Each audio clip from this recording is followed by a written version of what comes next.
Hello, welcome to Am I Neurodivergent, a recap of my unexpected autism and ADHD year. So in last week's video, I talked about the pros and cons of telling friends and family you're autistic, whether you've got a formal diagnosis or you're just self-diagnosed. This week, chapter 14, week 14, is sort of a natural extension of that, sort of the flip side of that, and in many ways an even more sensitive conversation. This week it's the pros and cons of telling friends and family they're autistic. What do I mean by that? Look, you've done the research, you've watched the videos, you relate to a ton of what you're seeing and reading about.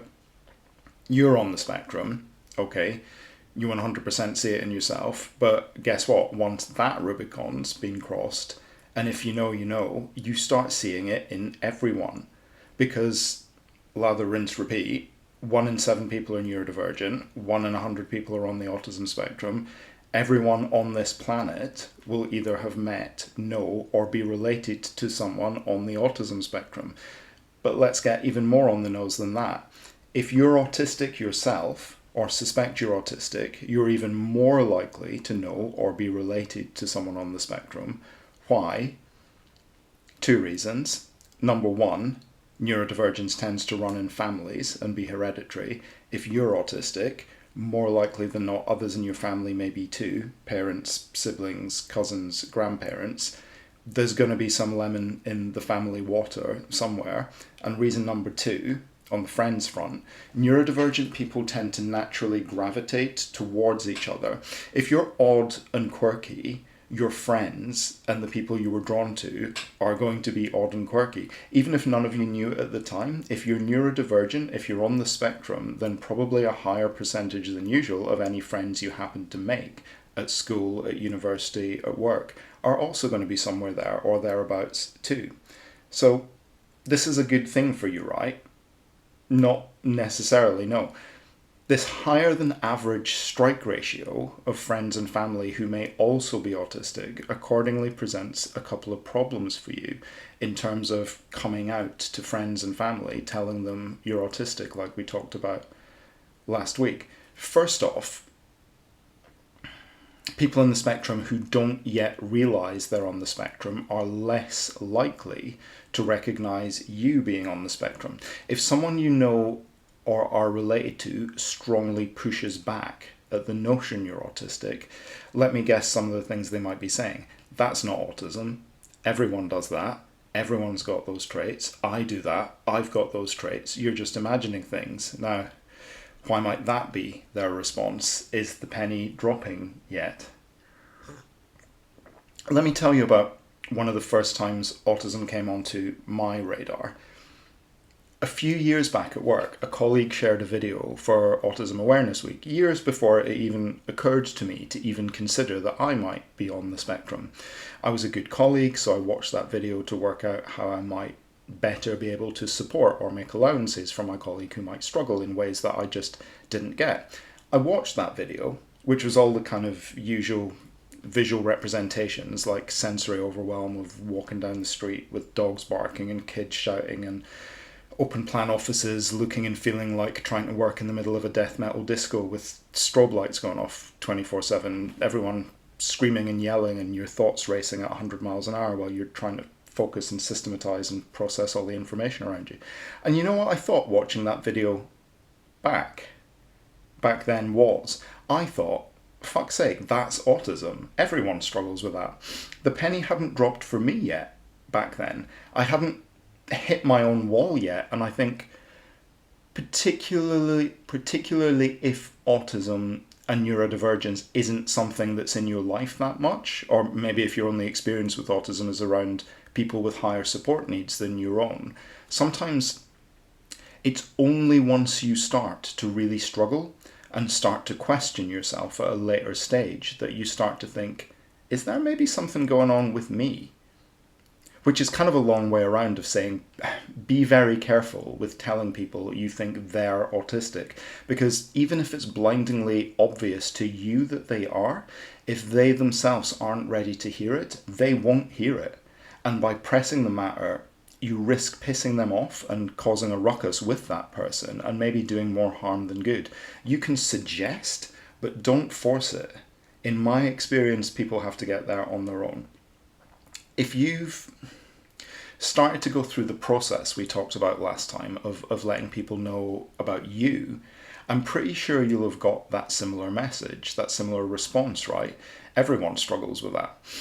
If you're reeling off common autistic traits and someone says everyone struggles with that, fair to middling chance that person could be on the autism spectrum too, because not everyone struggles with autistic traits. Autistic people struggle with autistic traits, or at least autistic or otherwise neurodivergent people. There's a lot of overlap between autism, ADHD, dyslexia, and other related neurodivergent conditions, which we'll get more into in these videos in due course. But if someone struggles with these traits and they're gaslighting you, then newsflash, they're probably gaslighting themselves too. At the risk of wading into a sensitive area, the very first video I did in this series was about parents whose kids' autism diagnosis led to realizing they themselves were also autistic. The better recognition of signs in kids now is also leading to recognition in a lot of older people who were missed back then. But there's also a more negative flip side to this situation too. I've heard from more than a few people stories about mums or dads not recognizing unusual traits in their kids and being shocked or even angry and upset when a teacher or doctor or support worker suggests their kid may potentially be on the autism spectrum. Why? Because that kid's behavior is in no way unusual to those parents. Does that make sense? The way they act and feel about things is probably how they were as kids, and even as adults too.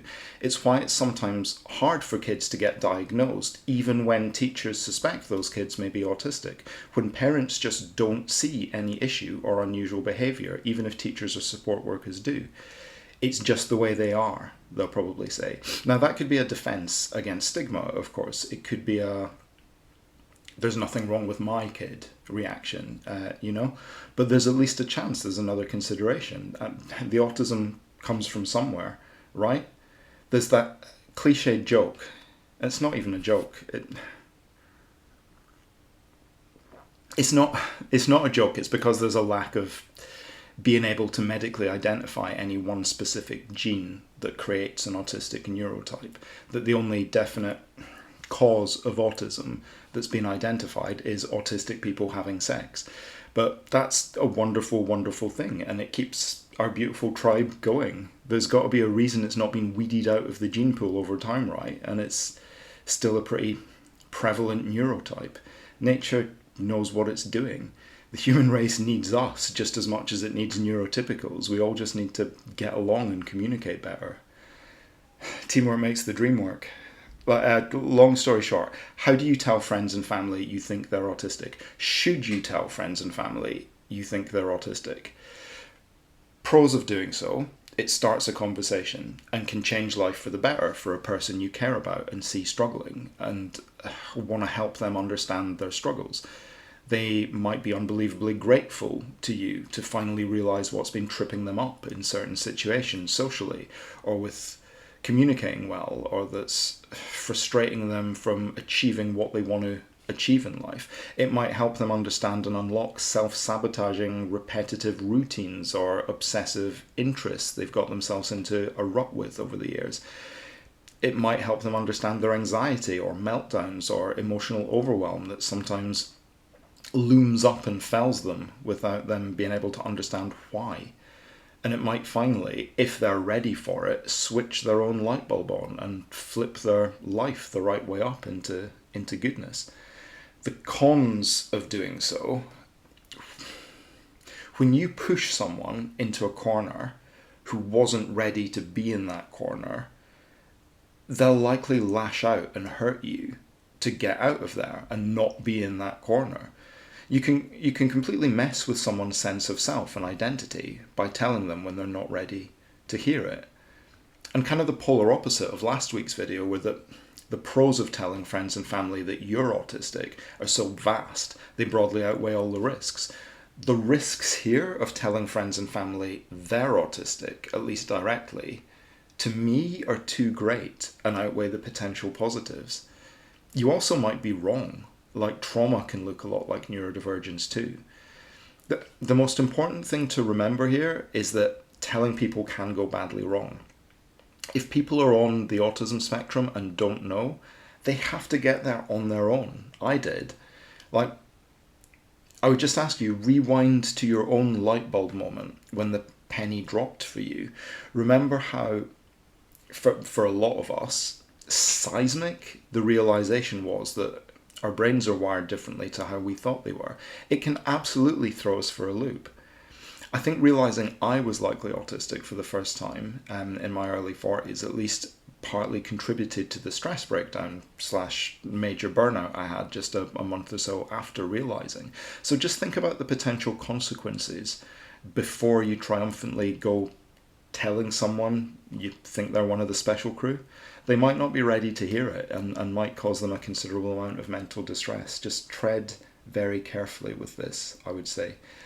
The solution, as best as there is one, share information.